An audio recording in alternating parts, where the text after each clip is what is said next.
Précédemment dans Superstream, le mois dernier, pour lancer l'année 2026, l'équipe a débattu de la saison finale de Stranger Things, qui a divisé autant nos chroniqueurs que les fans.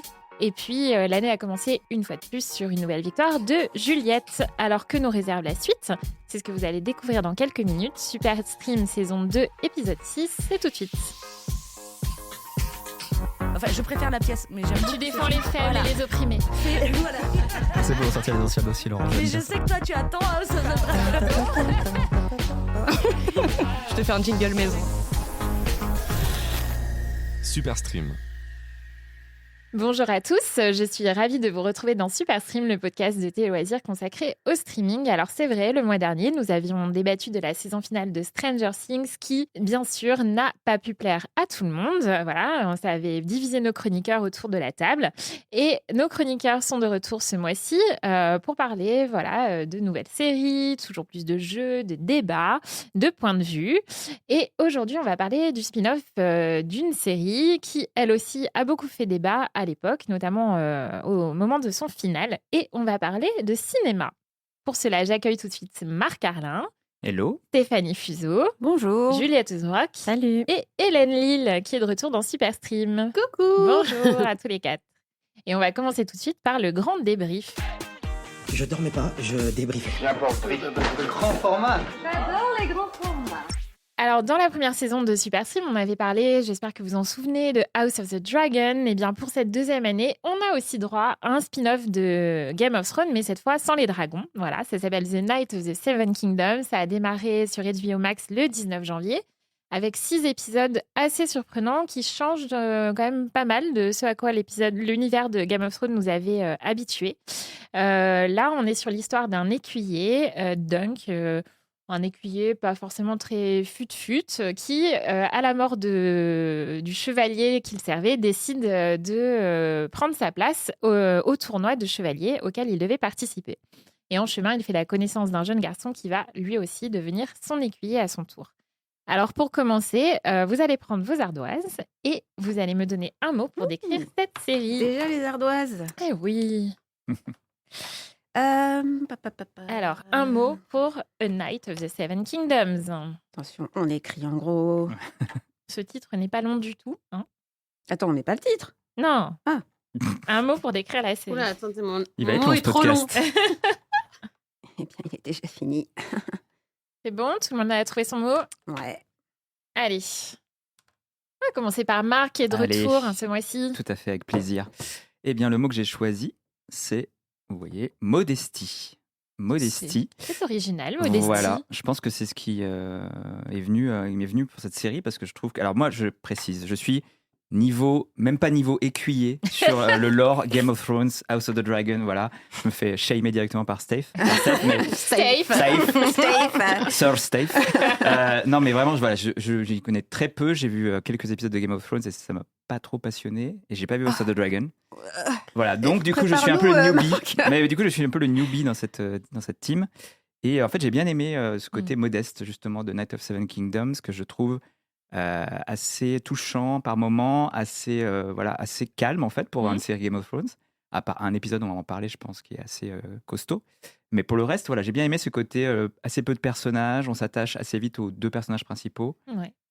Et toute la modestie, en fait, effectivement, de cette série, qui est finalement pas un grand truc, qui est pas épique, mais qui est assez séduisante, je trouve. Stéphanie, je hoche la tête et en même temps, je suis pas tout à fait d'accord. Ah, je suis encore sous le choc. Alors, Confession. Alors, ton mot. mon mot, réjouissant. Réjouissant parce qu'en fait, j'avais un peu une spinophénite aiguë là. Et House of the Dragon, ça m'a un petit peu marqué. J'ai juste aimé les dragons dans cette série, donc j'y allais vraiment à reculons. J'attendais. Et vraiment, mais grande bonne surprise parce que c'est une proposition, comme tu disais, complètement différente. Donc ça surprend, c'est décalé et je suis d'accord, il y a plein de moments touchants. Les personnages sont tout de suite très bien dessinés, on peut s'attacher à eux. Il y en a déjà plein que j'aime beaucoup. Et il y a quand même cette petite filiation Game of Thrones, justement dans l'épisode dont on va parler dans le 5. Mais voilà, c'est vraiment réussi. Je suis d'accord pour le côté modeste, mais en même temps, tu sens qu'il y a des moyens, c'est pas du tout cheap. Oui, c'est pas Ah oui, non. Et c'est ambitieux Pas dans ce au niveau sens-là. de l'écriture et c'est très osé. Et je trouve que pour un spin-off, c'est un peu ça, un spin-off que ça devrait être, c'est faire une proposition différente de quelque chose qui est culte et pas le copier comme House of the Dragon qui avait donc en plus repris le générique et je leur en voudrais à jamais. Bah, là aussi, il y a le générique, mais de façon un peu détournée. Ouais, Quoi. vraiment détourné, tu vois. Donc vraiment, c'est très inventif, très créatif et très émouvant. Juliette. Moi, j'ai le même mot que Steph, mais en moins bien. J'ai mis plaisant. À peu près pour les mêmes raisons que mes camarades. Moi, ce que j'ai bien aimé, notamment, effectivement, moi, House of the Dragon, j'avais trouvé ça... Alors, c'est très ambitieux, mais j'avais trouvé ça presque prétentieux. À tel point que, du coup, ça ne fonctionnait pas du tout, ni dans les personnages, ni dans l'action, ni dans l'écriture. Là, c'est tout à fait l'inverse. On repart sur l'écriture de personnages. Ce que j'aime bien aussi, c'est qu'on revient un petit peu à l'essence de l'heroic fantasy, qui est quand même là d'où vient George R.R. Martin. Et l'heroic fantasy, c'est quoi ? C'est quand même se placer dans un univers moyenâgeux où il se passe plein de choses. Et il y a notamment l'esprit chevaleresque. Et en fait, là, ce qui est bien, c'est que on reprend cet esprit chevaleresque parce qu'il y a quand même beaucoup de bons sentiments dans cette série. Tu l'as dit, Dunk, ce n'est pas le chevalier le plus fut-fut du royaume. Mais effectivement, il a du cœur et il a la force de ses convictions, ce qui est quand même quelque chose qu'on n'a pas souvent dans Game of Thrones, cette grosse bande de traîtres. Donc voilà, ça, j'ai trouvé ça assez plaisant. Et en même temps, il y a le côté très pathétique d'un grand nombre de ces chevaliers. Donc j'ai bien aimé la double lecture. Et surtout, ce que j'ai bien aimé, c'est que contrairement à Game of Thrones, et surtout à House of the Dragon, où on est très dans c'est tous des grands seigneurs, ils font tous des grands gestes de guerre. Là, on est sur deux outsiders, pas du tout pour les mêmes raisons. Donc du coup, c'est pas l'un n'est pas un copier-coller de l'autre en plus petit. Donc voilà, il y a un plot twist, je ne sais pas si on va le révéler, mais voilà, assez intéressant. Mais en tout cas, voilà, ce côté, on suit des outsiders, c'est à la fois drôle, c'est à la fois attachant. Franchement, moi, je me suis régalée. Hélène, Alors, même avis ou pas ? surprenante. Ok. Surprenante, pourquoi ? Alors, moi, j'avais adoré Game of Thrones, j'avais adoré House of the Dragons. Et là, j'étais un peu sceptique au début parce que je suis un peu fatiguée du trope du Protector and the Child qu'on voit partout en ce moment. Donc, dans The Mandalorian, Fallout, The Last of Us, etc. Donc, c'est l'homme qui accompagne un enfant, etc. Ouais. Après, tu as cité 3 trucs super quand même. C'est des séries que j'adore par ailleurs, mais j'en ai un peu marre de ce trope. Et en fait, je suis très agréablement surprise. Alors déjà, c'est surprenant aussi parce que les épisodes sont courts, contrairement au reste. Le format est surprenant. C'est drôle aussi par moments. Alors, on s'attend pas trop à rigoler parfois dans l'univers de Game of Thrones. On reste dans les basiques des morts, du sang, avec, encore plus trash, avec du vomi, des excréments, etc. C'est pas le meilleur moment de la série. Voilà. Mais franchement, c'est vraiment très bien. Enfin, il y a rien à dire. L'écriture est géniale. Il y a une scène de bataille qui est incroyable. Voilà. Ma frustration, ça serait que les épisodes sont trop courts. Le dernier qui est sorti là cette semaine, donc qui est l'épisode 5, l'avant-dernier épisode. Franchement, tu le termines, t'es dégoûté. Quoi. Mais justement, c'est pour ça que c'est efficace, moi, je trouve. Il est un peu c'est plus parce long. que tu finis, ils arrivent à te rester sur ta faim. Et honnêtement, moi, ça m'a jamais fait ça dans House of the Dragon, alors que Game of Thrones, les épisodes étaient plus longs. Mais justement, tu finissais chaque épisode en disant putain, mais non, je ne peux pas attendre une semaine de plus. Et là, je trouve que justement, en raccourcissant les épisodes, honnêtement, s'ils les avaient rallongés, on trouverait ça trop long parce que c'est quand même beaucoup de dialogue, etc. Et justement, ils réussissent avec ce rythme super resserré à la fin de l'épisode à te faire dire ah non, mais ça va être trop long d'attendre 7 jours pour savoir ce qui se passe après. C'est vrai. Et ça manquait vraiment, je trouve. Ça faisait longtemps qu'on n'avait pas eu une série comme ça où on a vraiment hâte d'attendre, de voir la suite, quoi. Ma seule petite autre frustration, c'est alors on va me dire que c'est pas le propos, que c'est pas le cas dans les nouvelles, etc. Mais l'univers de Game of Thrones nous a toujours habitués à des personnages féminins très forts. Là, franchement, ça c'est vrai. C'est rien, quoi. Ouais. Et dans le 5e épisode, il y en a un moment, il est là 10 minutes et puis après il repart. Donc bon, voilà, c'est peut-être pas le sujet, mais je trouve ça un peu dommage parce t'as raison, ça, que pour moi c'est un des gros écueils de la série par contre. Effectivement, il y a un personnage en épisode 2 ou 3 où on se dit qu'il va être important et puis finalement il est évacué pour une raison que je spoilerai pas si on ne spoil pas, qui peut-être du coup va revenir en saison 2 puisque clairement on nous met sur la piste de c'est un personnage que le personnage principal souhaite retrouver, mais en fait voilà, c'est les personnages féminins sont vraiment Après, absents. C'est aussi en ça que la série se démarque des Oui, deux oui, autres aussi, c'est vrai. peut-être. Et puis pour le coup, moi je trouve ça mieux de pas avoir un personnage féminin pour l'instant que d'avoir des faux personnages féminins forts dans House of the Dragon. Alors qu'il y en avait dans Game of Thrones, il y avait vraiment des super personnages féminins. Dans House of the Dragon, c'était vraiment pas possible, quoi. Donc je préfère ça. Je préfère qu'ils attendent et qu'on voit un beau personnage et que ça vaille le coup dans l'écriture. Alors moi, dans la lignée de ce que vous avez tous plus ou moins dit, c'est une autre manière de le dire, déroutant. Effectivement, je ne m'attendais pas du tout à ça en regardant un spin-off de Game of Thrones et après avoir vu House of the Dragon. Mais effectivement, je trouve ça assez efficace. Je ne m'attendais pas à aimer et finalement, j'ai plutôt bien aimé. Par contre, je pense que là où je ne suis pas forcément d'accord, je pense que je n'attendrai pas les nouveaux épisodes. Ouais, alors peut-être c'est parce que aussi j'ai vu la série d'un coup quasiment, peut-être c'est aussi pour ça. Mais j'ai trouvé que ça fonctionne très bien. Le format resserré est effectivement très efficace. Mais par exemple, il y a une saison 2, je suis pas sûre d'attendre la saison 2 avec impatience. Voilà. Alors, tu parlais du plot twist tout à l'heure. Je pense que c'est peut-être pas mal pour les auditeurs qui n'ont pas encore vu la série de ne pas le dévoiler parce que je trouve que ça gâcherait quand même l'expérience. Ça divulgacherait totalement la série. Par contre, on a tous parlé plus ou moins de l'épisode 5 de Night of the Seven Kingdoms. On peut peut-être en dire un mot parce que c'est le gros épisode de la série. Alors, à l'heure où on enregistre, c'est le dernier qui vient d'être diffusé. Il en reste un ensuite, le final. L'épisode 5, il a reçu la note de 9,8 sur le site IMDb, qui est la note la plus haute de A Night of the Seven Kingdoms et qui le classe aussi parmi l'un des 5 meilleurs épisodes de l'univers Game of Thrones.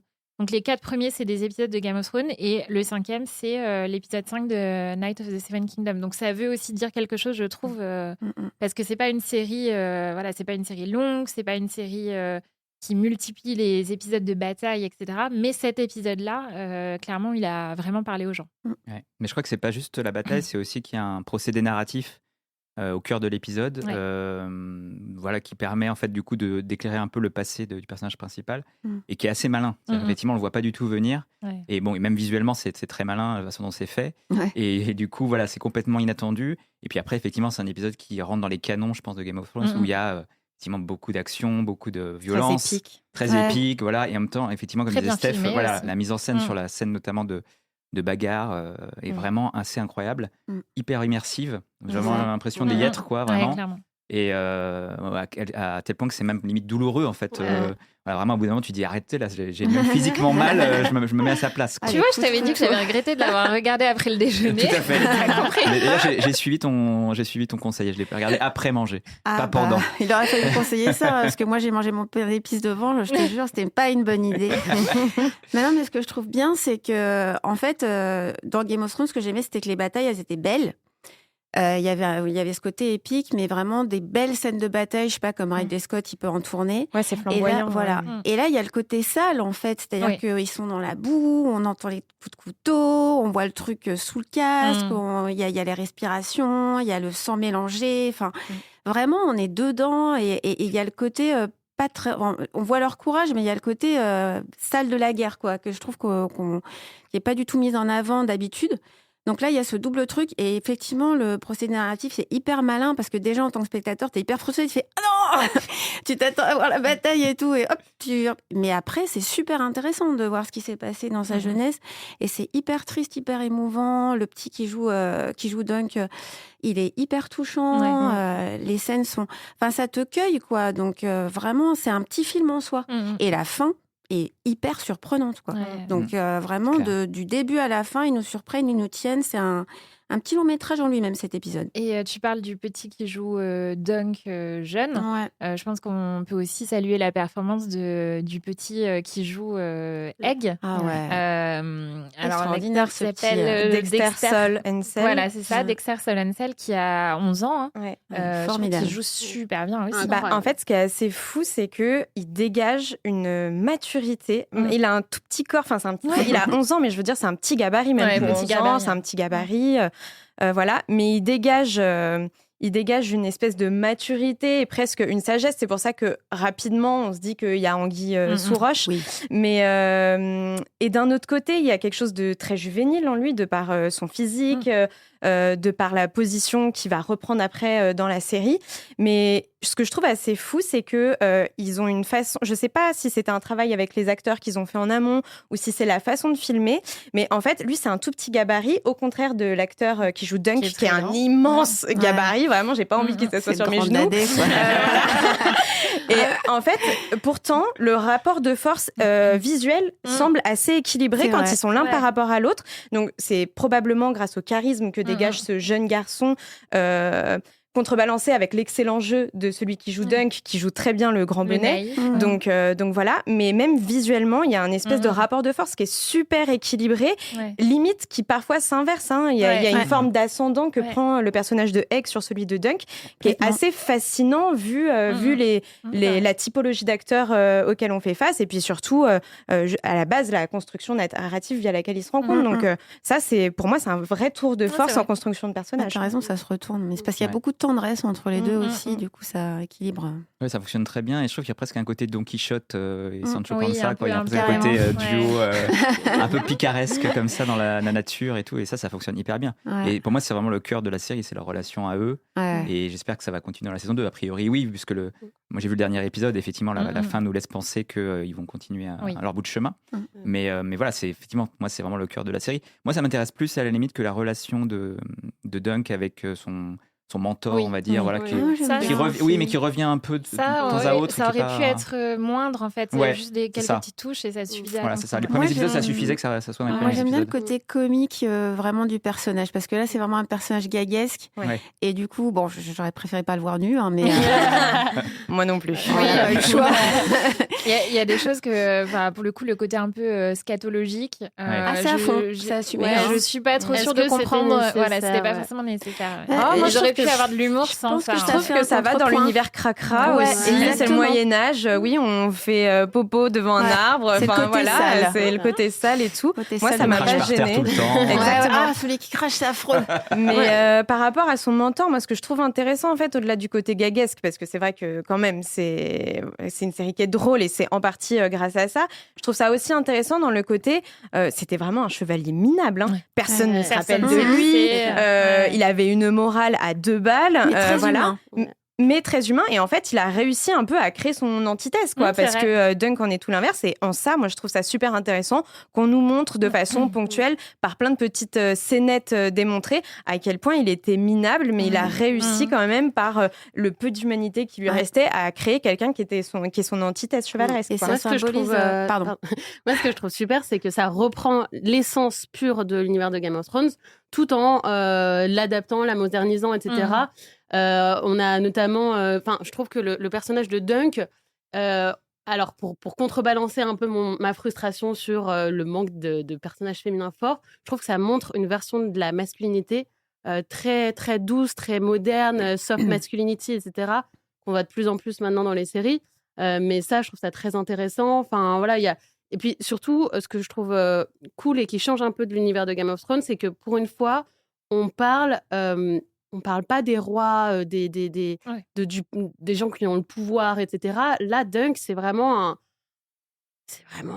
gars random, voilà, et puis qui a grandi dans les bas-fonds, etc. Et c'est rare dans l'univers de Game of Thrones qu'on ait ce point de vue-là. C'est un peu ce qui symbolise, effectivement, je trouve, le personnage du mentor. Ça symbolise un peu l'idée de la série, c'est-à-dire que tu penses que c'est des gens minables, et en fait, ils ont beaucoup à apporter. En tout cas, ils ont quelque chose à apporter. Dunk, il est peut-être pas très intelligent, mais il a tout son courage à apporter. Et lui, il est peut-être pas reconnu, mais il a cet esprit chevaleresque quand même. Donc, ça montre aussi que même les plus petits, les délaissés, ceux qui ressemblent à rien, tous ces gueux là, ils peuvent apporter quelque chose, en fait. Ça montre des belles valeurs, le sens de la justice, le courage. Et on aura l'occasion d'en reparler a priori, puisque la série est donc renouvelée pour une saison 2. Donc voilà, on pourra... ils vont continuer leur chemin. Et nous, on va quitter Westeros et les tournois de chevaliers pour passer un appel à un ami. Allô. Allô. Allô. Allô.